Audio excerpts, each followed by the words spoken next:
Comment est-ce qu'on arrive à créer un Wi-Fi communautaire cybervillage dans son quartier, dans sa localité ou mieux dans sa collectivité? Bonjour, mon nom est Jocelyn Magloire Yumbi, tout petit ingénieur de télécommunications, blogueur, youtubeur et cofondateur des programmes Cybervillage. Dans cette petite vidéo, je voudrais pouvoir vous expliquer comment est-ce qu'il est possible pour vous de créer un Wi-Fi communautaire dans votre localité pour d'une part réduire la facture numérique et d'autre part contribuer vous aussi à créer des emplois et puis bien évidemment à gagner de l'argent. Simplement, on va prendre 3 étapes dans la procédure, dans le process de création d'un réseau Wi-Fi communautaire.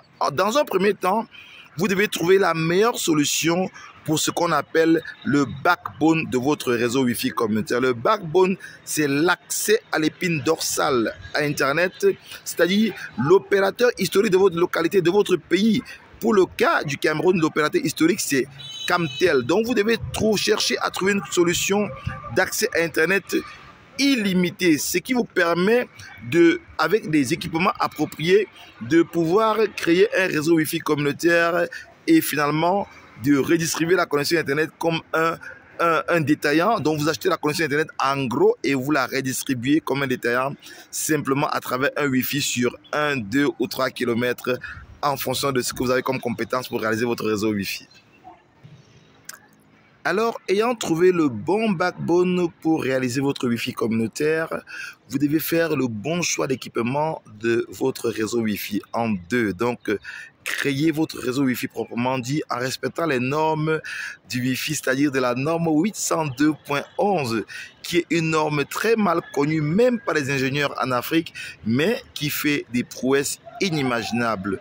Il n'y a pas très longtemps, un de nos maîtres dans des grandes écoles me demandait: mais écoute Jocelyn, est-ce que tu es sûr que ce Wi-Fi peut faire 2 km? Je lui ai dit: maître, professeur, écoutez, venons sur le terrain et nous allons l'expérimenter. Donc, il faut savoir faire le choix de vos équipements. Et rappelons-le, choisir un équipement Wi-Fi, ça tient compte de 2 facteurs.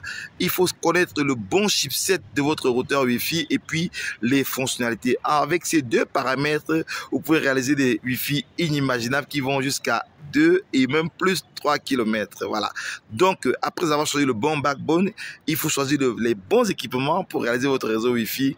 Et en 3, finalement, il faut réfléchir sur la solution pour étendre, donc pour réaliser des transmissions, pour étendre votre réseau Wi-Fi. Rappelons-le, les transmissions peuvent être faites en sans fil, avec le câble Ethernet, avec la fibre optique, avec la BNC ou avec des radios particulières dans les bandes de 5.8 GHz qui sont toujours des bandes Wi-Fi, mais qui sont des bandes sans licence. Pas besoin forcément de licence pour pouvoir exploiter ces bandes sur moins d'1 km, sur moins de 2 km. Alors voilà comment est-ce qu'il vous est possible de réaliser un réseau Wi-Fi communautaire dans votre collectivité, dans votre quartier, dans votre village, pour d'une part réduire la facture numérique, d'autre part créer des emplois et gagner de l'argent. C'est notre contribution pour la réduction de la facture numérique en Afrique et spécifiquement au Cameroun. Alors, si vous avez aimé la vidéo, mettez-nous un bon pouce comme ça. Et puis, si vous voulez découvrir ou démystifier les mystères du Wi-Fi à travers le gros mensonge, le guide du gros mensonge qu'on enseigne dans les écoles à travers